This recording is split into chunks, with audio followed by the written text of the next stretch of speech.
Also, some encouraging signs in COVID-era education. According to events platform Burbio, the percentage of K through 12 students in the United States that are attending virtually only school stands at 27.5%.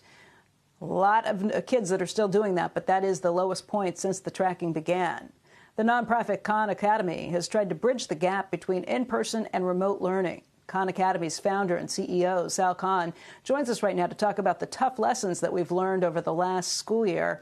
And Sal, let's just start with what we know and maybe what we don't know about what the impact will be long term on those kids who have missed out on up to a year's worth of school in person. Yeah, we have a few data points on what we know.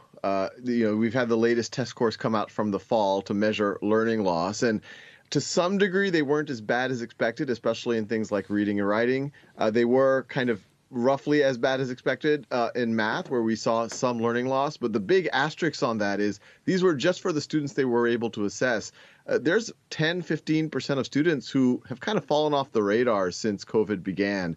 And those are obviously the students that you most worry about that probably would have likely pulled the averages down.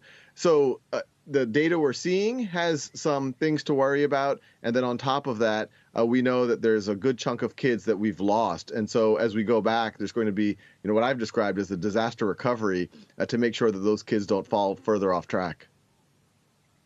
You have been doing your part to try and help those kids through this time, those people who need some additional help. And for those who aren't familiar, Khan Academy offers all kinds of courses and learning and teaching online, where you really started out as a tutor for your cousin, and now it's ballooned into this situation where you have something like 120 million people around the world who are using you.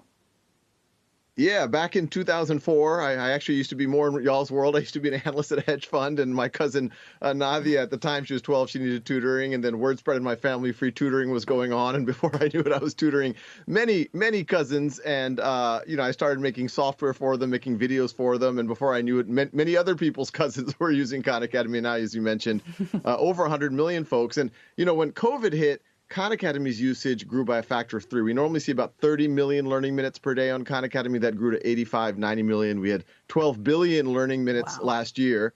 But on top of that, the synchronous learning has been really difficult for folks. So I started a new not-for-profit, Schoolhouse.World. Actually, Zoom, I know you have Kelly on right after me, donated a bunch of licenses so we can give free tutoring to folks. So Schoolhouse.World complements what you can do on Khan Academy. You can get as unlimited practice and instruction. Now on Schoolhouse.World, you can get unlimited free tutoring. We're starting with high school math and SAT, but we're going to go into other subjects as quickly as we can.